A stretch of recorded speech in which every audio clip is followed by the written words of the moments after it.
Hello and welcome to 6 Minute English. I'm Alice. And I'm Rob. So, it's nearly exam time again, and the subject of today's show is how to prepare well for an exam. I've got some great tips actually, Alice. Oh, have you really? Can you remind me what grades you got at school? Yes, something like, was it A, B, C, Oh, D? right, so you didn't get very good grades.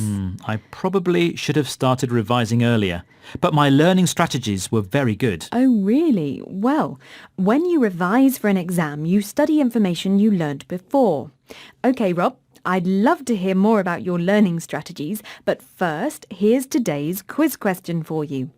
What's the word for a system such as use of special poems or rhymes to help you remember something? Is it A, pneumatics, B, mnemonics, or C, hypnotics? I'll go for B, mnemonics. Well, we'll find out whether you got the answer right or not later on in the show. Now, according to current scientific research, some study methods popular with students aren't actually very effective. Don't tell me putting your textbook under your pillow at night doesn't work. Did you try doing that, Rob? Yes, I did, but without much success. Maybe I was using the wrong kind of pillow? Well, let's talk about more conventional methods than the book under the pillow one. These include summarizing, highlighting, or underlining text to help you remember it. I do love a pack of highlighting pens, though. Oh yes, me too. And actually, highlighting text was one of my top tips.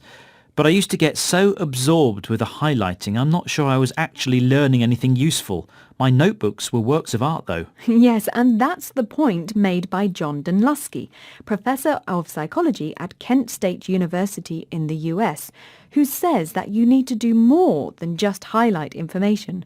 You need to test yourself on it. Let's hear from him now.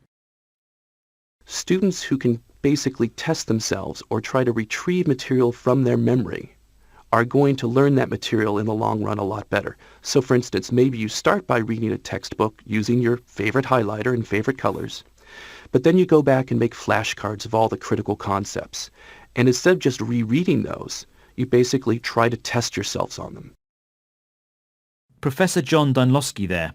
So he says trying to memorize the material isn't enough. You need to do something with it. For example, making flashcards of critical or important concepts and then testing yourself on them. By repeatedly testing yourself on something, you strengthen the pathways between neurons or nerve cells in the brain. And the more often you do this, the easier it becomes to retrieve information. And retrieve means to get something back. That's right. When you repeatedly test yourself over a longer period of time, for example, over months or weeks, this is called distributed practice, and psychologists believe this is a very effective way to learn. It sounds like hard work though, doesn't it? I prefer the cramming method, which means to try and learn lots of information in a short period of time. For example, the night before the exam. I don't know, Rob. We don't cram to learn other things like music or dancing or football or language learning. It's far more effective to join a conversation class and practice speaking every week than to practice for hours in front of the mirror the night before your oral exam. That's a good point. In fact, I used to sing irregular French verbs to myself every day in the shower for weeks before my French exam, and that helped me remember them more easily. Excellent. Making different types of associations with what you're trying to learn, for example musical associations, is meant to be effective. Let's listen now to Professor Dunlosky talking about visual associations.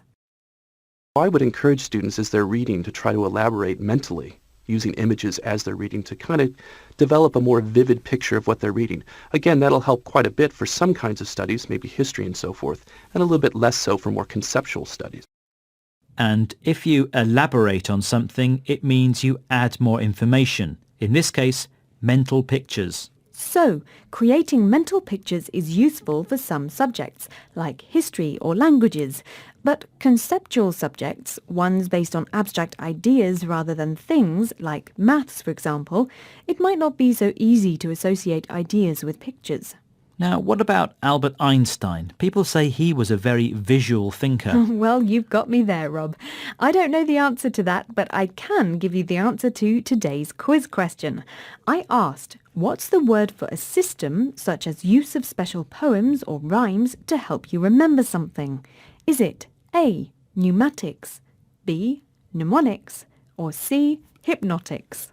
I said mnemonics. And you were right. Great. Well done. Research on mnemonics suggests they are a good strategy for learning certain kinds of things, like how to spell difficult words. For example, the first letters of this sentence. Big elephants cause accidents under small elephants. Spells because. Now, do you think you can remember the words we heard today, Rob? We heard revise, critical, neurons, retrieve, distributed practice, cramming, elaborate, conceptual. Well, that's the end of today's 6-Minute English. Remember to join us again soon. Bye-bye. Bye-bye. 6 Minute English from the BBC.